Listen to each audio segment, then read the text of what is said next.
Welcome to our deep dive today. Yeah. We'll be exploring Pasted Text by Seng. Oh yeah, I've heard of that one. This piece of writing is it's attributed to Seng and dives into some really profound concepts about reality and enlightenment. Yeah, it's pretty dense. It might seem pretty dense at first glance, Yeah. but don't worry. Right. We're here to unpack it together. It's a text that rewards careful reading for sure. Absolutely. And one of the first things that struck me was how Seng tackles this idea of duality. Mm-hmm. You know, that human tendency to see everything as opposites. Right. Good and bad, love and hate, Yeah. self and other. Like we're always categorizing. It's like we can't help but categorize and divide. Yeah, and what's fascinating is that the text doesn't just present this as like a fact of life. Right. It kind of calls it out, this tendency, Yeah. as like a source of confusion and suffering. Right. And the text isn't subtle about it either. For example, there's that line, to set up what you like against what you dislike is the disease of the mind. It's a punch in the gut. It's like a punch in the gut. Like it makes you really question how often you do this very thing. Yeah. Like all the time, probably. Right. And it goes even further with the line, make the smallest distinction, however, and heaven and earth are set infinitely apart. Oh, wow. It's saying that even the slightest judgment creates a chasm, Yeah. preventing us from seeing the true nature of reality. It really makes you think about the subtle ways Right. that we create separation in our minds. Totally. Yeah. So if duality is the problem, Okay. then what's the solution? Right. That's where this text introduces this really profound concept of oneness. Okay, so instead of seeing separateness everywhere, Yeah. it challenges us to consider the interconnectedness of all things. Yeah, exactly. And this isn't some vague, Right. feel-good notion of unity. Yeah. The text provides a very specific and powerful image. Yeah. Okay, in this emptiness, the two are indistinguishable, and each contains in itself the whole world. Each containing the whole world. Yeah, That's a lot to unpack. it is. What do you think Seng is getting at here? Well, this line, it suggests a radical shift in perspective. Okay. It's not just that we're connected in some abstract way, Mm-hmm. but that the entirety of existence is somehow reflected Okay. within each individual being. Wow. It challenges our usual understanding of self and other. So it's like everything we perceive as separate is actually a part of this larger Right. unified reality. And this brings us to the text's concept of enlightenment, Okay. which is closely tied to this idea of oneness. Mm-hmm. Now, most people think of enlightenment as some grand achievement, Right. a distant goal. Mm-hmm. But Seng presents it quite differently. It's not about reaching some future state, No. but rather a shift in perception, recognizing this inherent unity. You've got it. And the text provides guidance Okay. on how to achieve this shift, Mm-hmm. stating, do not search for the truth, only cease to cherish opinions. So it's not about seeking answers outside of ourselves, Right. but letting go of our preconceptions. Yeah, it's like those optical illusions. Oh, yeah. Where you have to shift your perspective, That's totally see the sweet. hidden image. That's a great analogy. And this letting go of opinions and attachments Mm-hmm. is a core principle in the text. Okay. It's about releasing the need to grasp and control, Okay. and instead embracing what the text refers to as Okay. non-striving. Okay. Non-striving. Yeah. This concept really caught my attention because it seems to go against everything our modern world values. Interesting. We're constantly bombarded with messages about Yeah. achieving goals, pursuing success, never settling. Yeah. So what does it actually mean Right. to not strive in this context? That's a great question, and one I think a lot of listeners will relate to. The text suggests that this constant pursuit of goals and desires Mm. can actually be what keeps us from experiencing true peace and contentment. It's like that saying, the journey is the destination. Exactly, but the text goes deeper than that. Okay. It challenges us to question the very nature of desire Okay. and how it shapes our experience of reality. Yeah. It's saying that true fulfillment comes not from achieving external goals, Mm-hmm. but from aligning ourselves with the natural flow of existence. So instead of constantly chasing after something, Right. it's about finding contentment in the present moment, Yeah. regardless of our circumstances. And this is where the text's focus on the mind comes in. Okay. Tsan points to the mind as both the source of our problems and the key to our liberation. Okay. That seems a little paradoxical. Yeah. How can the mind be both the problem and the solution? It's a fascinating idea, isn't it? It is, yeah. The text argues that our thoughts, judgments, and desires, the very things we identify with as our minds, Mm-hmm. are what create the illusion of separation and keep us trapped in that cycle of striving. Yeah. Remember the line, "To seek mind with the mind is the greatest of all mistakes." So we can't use the same tool that creates the problem. Exactly. To solve the problem, we need to go beyond the limitations of our uh, conceptual minds Okay. and tap into a deeper level of awareness. Hmm. And that's where the text's emphasis on the present moment comes in. Ah, yes, that line. In it, a single thought is 10,000 years. Oh, yeah, that one. That one really threw me for a loop. I know. What do you make of it? I don't know. It's poetic, Yeah. but it also points to a profound truth. Okay. When we're fully present, time seems to dissolve. Hmm. The past and the future kind of fade away, Right. and we experience the vastness of the now. It reminds me of those moments when I'm so engrossed in an activity like playing music or having a deep conversation Yeah. that I completely lose track of time. Yeah. It's like entering a different state of consciousness. Exactly. Yeah. And the text suggests that this state of presence Mm-hmm. isn't just a fleeting experience, Yeah. but something we can cultivate Okay. through practice. Like mindfulness, You've got it. being aware of our thoughts and feelings without getting carried away by them. And the text emphasizes the importance of cultivating this state of mind, Mm-hmm. not just for personal peace, Okay. but as a way to connect with the true nature of reality. So it's not about escaping the world No. or rejecting our thoughts, but Right. learning to be with them Right. in a different way. Precisely. Yeah. It's about finding that stillness within, Mm. even amidst the busyness of life. Yeah. And that's where the real transformation begins. Okay. Yeah. It seems like Seng is offering a completely different framework for understanding reality. Yeah. One that challenges our usual ways of thinking. Yeah, for sure. But I'm curious. How does the text address the practical side of things? Right. It's one thing to talk about these concepts, Mm. but quite another to actually apply them in our daily lives. You've hit on a really important point. Yeah. The text acknowledges that putting these ideas into practice Okay. isn't always easy. Right. It even uses the phrase limited views Mm. to describe Okay. the perspective that makes it seem so difficult. So our own attachment to duality, Yeah. to seeing things in black and white, Right. is what creates the obstacle. Precisely. And the text points out the futility Okay. of trying to force things. Uh-huh. There's that line.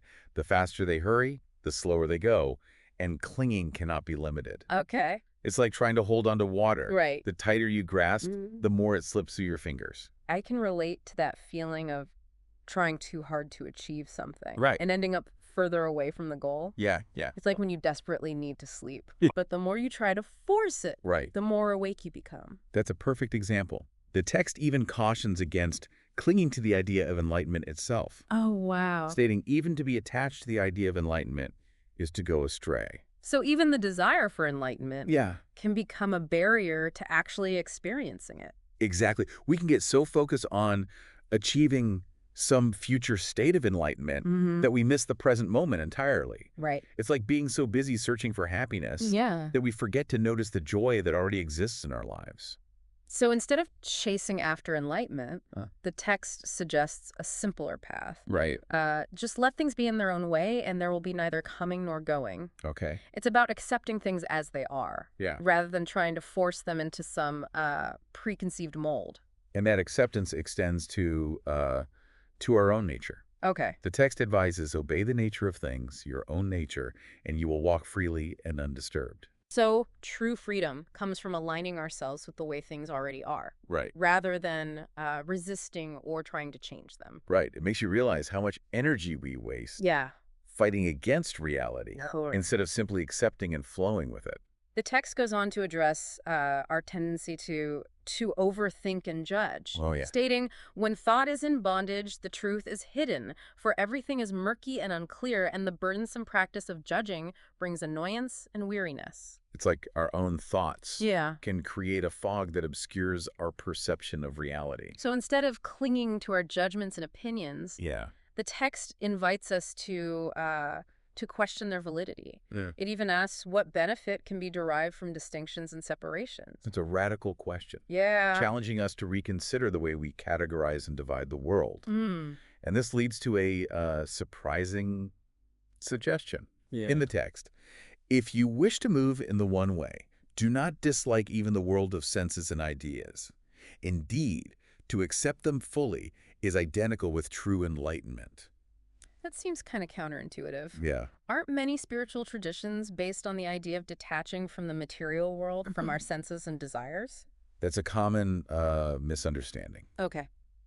What Seng is suggesting here is that true enlightenment Okay. isn't about denial or repression. Mm-hmm. It's about accepting reality in its entirety, Okay. including our thoughts, feelings, and sensory experiences. So it's about embracing the fullness of life Exactly. and not trying to escape from And it. it goes back to that idea of non-striving. Yeah. The text contrasts the wise person Okay. who strives to know goals Okay.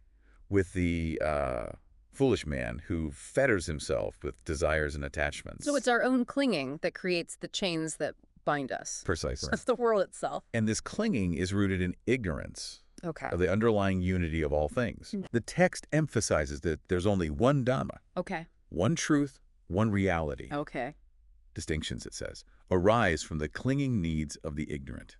So our perception of separateness is a product of our own limited understanding? That's the idea. Okay. And this brings us back to one of the core principles of the text. To seek mind with the mind is the greatest of all mistakes. Right. We can't use the same tool that creates the illusion of separation Right. to understand the true nature of reality. It's like trying to use a microscope Yeah. to examine itself. A great analogy. The text goes on to point out that rest and unrest derive from illusion. Okay. It's our attachment to those dualities, to those mental states, that keeps us trapped in the cycle of suffering. Yeah. True enlightenment, according to Tsan, Yeah. lies beyond these dualities, beyond the mind's constant chatter. And he describes this state of enlightenment beautifully. With enlightenment, there is no liking or disliking. All dualities come from ignorant inference. They are like dreams or flowers in air, foolish to try to grasp them. That's a powerful image. It's like we're chasing after shadows, Right. trying to hold on to something that's ultimately illusory. And the text urges us to let go of those attachments once and for all.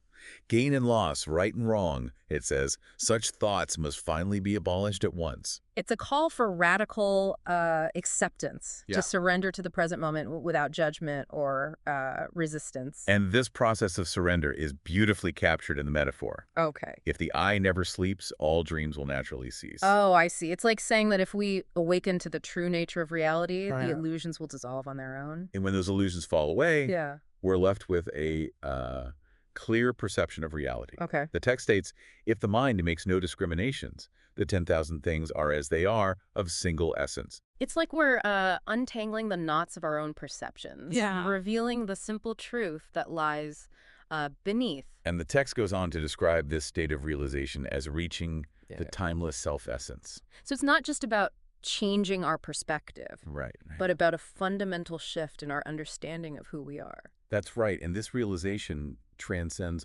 all concepts and comparisons. Okay. The text states, no comparisons or analogies are possible in this causeless, relationless state. Wow. It's like language itself breaks down Right. when trying to describe this ultimate reality. And yet the text plays with language in fascinating ways. It does. Take the line.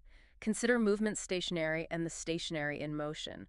Both movement and rest disappear. Our perception creates the illusion Yeah. of movement and stillness. It's like those optical illusions. Exactly. It's all about perspective. Yeah. And the text takes this idea even further, Okay. stating, when such dualities cease to exist, oneness itself cannot exist. So even the concept of oneness is ultimately an illusion. That's the implication. It's pointing to something Okay. that's beyond all concepts and categories, beyond even the idea of unity. This is getting pretty mind-bending. Yeah. How can we even begin to approach this ultimate reality if it defies all description? The text offers a clue. To this ultimate finality, no law or description applies. Okay. It's something that can only be experienced directly, Okay. not grasped by the intellect. So it's not about figuring it all out mentally, Wow. but about experiencing it directly. You got it. And the text describes the state of mind Okay. that's conducive to this kind of realization. Okay. It says, for the unified mind in accord with the way, all self-centered striving ceases. Doubts and irresolutions vanish, and life in true faith is possible. So it's about letting go of the ego's need Right. to control and understand everything, Yeah. and instead opening ourselves to a deeper level of trust and faith. That's a beautiful concept. And it seems this surrender leads to a profound sense of liberation. It The does. text says, with a single stroke, we are freed from bondage. Nothing clings to us, and we hold to nothing. It's like all the burdens we've been carrying just fall away. Exactly. And we're left with a sense of emptiness and clarity. Okay. The text describes it as all is empty, clear, self-illuminating, with no exertion of the mind's power. It's like the mind becomes a still, clear pool of water, Yeah. reflecting the true nature of reality. That's a perfect analogy. Yeah. And in this state, Okay. all mental constructs fall away. Okay. The text says, here, thought, feeling, knowledge, and imagination are of no value. It's like we've gone beyond the limitations of our ordinary thinking and entered a realm of pure awareness. Exactly. And in this realm of suchness, Okay. the text tells us, there is neither self nor other than self. So the distinction between self and other dissolves. Right. And we experience the interconnectedness of all things directly. And to connect with this reality, Yeah. the text offers a simple practice. Okay. It says, to come directly into harmony with this reality, just simply say, when doubts arise, not to. Not to. Yeah. It's like a mantra, a reminder of the underlying unity of all things. And the text elaborates on this, saying, in this not to, nothing is separate, nothing is excluded. It's like a declaration that all the divisions we create are ultimately illusory. Right. And this realization, according to Seng, is what true enlightenment is all about. He states, no matter when or where, enlightenment means entering this truth, and this truth is beyond extension or diminution in time or space. It's not something we achieve in the future, Right. but a timeless truth that's always available to us. And this is beautifully expressed in the line. Yes. In it, a single thought is 10,000 years. It's like time itself collapses in this state of enlightenment. And we experience the eternal now. And this reality is vast and boundless. It is. As the text describes, emptiness here, emptiness there, but the infinite universe stands always before your eyes, infinitely large and infinitely small. No difference, for definitions have vanished and no boundaries are seen. It's like seeing the universe with fresh eyes. Yeah. Free from the limitations of our conceptual mind. And the text points out that this applies to everything, including being and non-being. Right. Even the distinction between existence and non-existence dissolves in this ultimate reality. This is some deep stuff. Yeah, it's making my head spin a little. It can be a lot to process. Yeah. But the text reminds us not to get caught up in intellectual debates. Okay. It says, don't waste time in doubts and arguments that have nothing to do with enlightenment. It's not about figuring it all out mentally, but about direct experience. And it seems that experience is rooted in recognizing the interconnectedness of all things. The text reminds us, one thing, all things.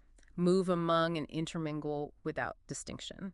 It's like a call to see ourselves as part of this grand dance of existence. And when we live in this realization, the text tells us we can be without anxiety about non-perfection. So it's about accepting ourselves and the world as they are, without the need to strive for some ideal state of perfection. That's it. And this acceptance leads to a profound sense of peace and freedom.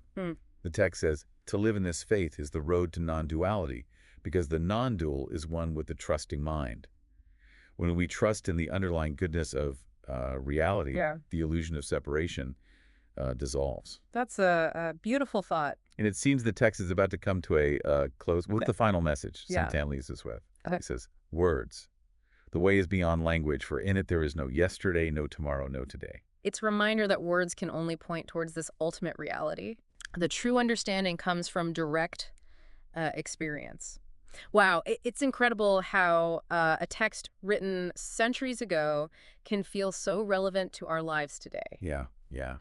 Sang San's words really challenge us to reconsider Totally. our assumptions about reality Yeah. and enlightenment and the very nature of the mind.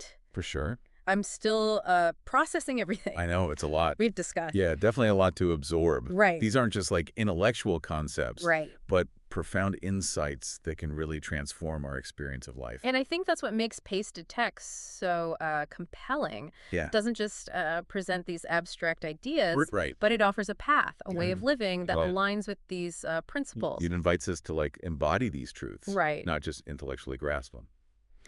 So, for our listener, Okay. what are some key takeaways? How can we take these profound ideas and apply them to our everyday lives? Well, one of the most powerful practices, Cool. Seng emphasizes, is cultivating present moment awareness. Yeah, remember that line? In it, a single thought is 10,000 years. Oh, yeah.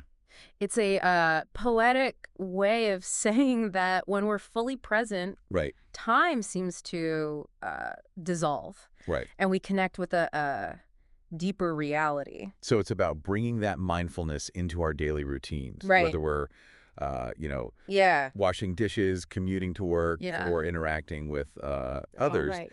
It's about shifting our focus from that constant chatter of the mind to the experience of the present moment. Exactly. And the text acknowledges Yeah. that this isn't always easy, Right. right? Our minds are conditioned to Yeah. dwell on the past and worry about the future. Right. But with practice, Yeah. we can train ourselves to become more present. And when those thoughts inevitably arise, Yeah. we can learn to observe them Right. without judgment, without getting carried away by them. It's like creating a space between ourselves and our thoughts. Yes. So we're not constantly reacting to them. And in that space, Yeah. we can start to make different choices. Okay. We can choose to let go of attachments, to release the need to control everything, Right. and to embrace the present moment as it is. It's about recognizing that true freedom Right. comes not from changing our external circumstances, Yeah. but from transforming our internal landscape. Exactly. And that transformation begins with awareness. Right. When we become aware of those patterns of thinking Yeah. that create suffering, Yeah. we can start to disentangle ourselves from them. So it's not about denying or suppressing our thoughts and feelings, Wow. but learning to relate to them in a new way. And this new way of relating to our experience is what opens the door to true peace and liberation. I think one of the most important message I'm taking away from this deep dive Yeah. is that enlightenment isn't some distant goal. It's reserved for a select few. Right. It's a potential that exists within each of us, accessible through cultivating awareness Right? and aligning ourselves with the principles Yeah. Seng San outlines in pasted text. It's a journey, not a destination. Right. And every step we take towards greater awareness, Yeah. every moment we spend in the present, Mhm. brings us closer to that realization. And for our listener, I think the most important question to contemplate is this. If everything is truly interconnected, as this text suggests, how might that change the way you view your own experiences and relationships? That's a profound question. Right. One that invites us to see ourselves and the world around us with new eyes. This has been an incredibly enriching exploration It has. of pasted text. Thank you for joining us on this deep dive. Of course. I hope it sparked a sense of curiosity and Uh-huh. inspired you to continue exploring these profound ideas. Absolutely.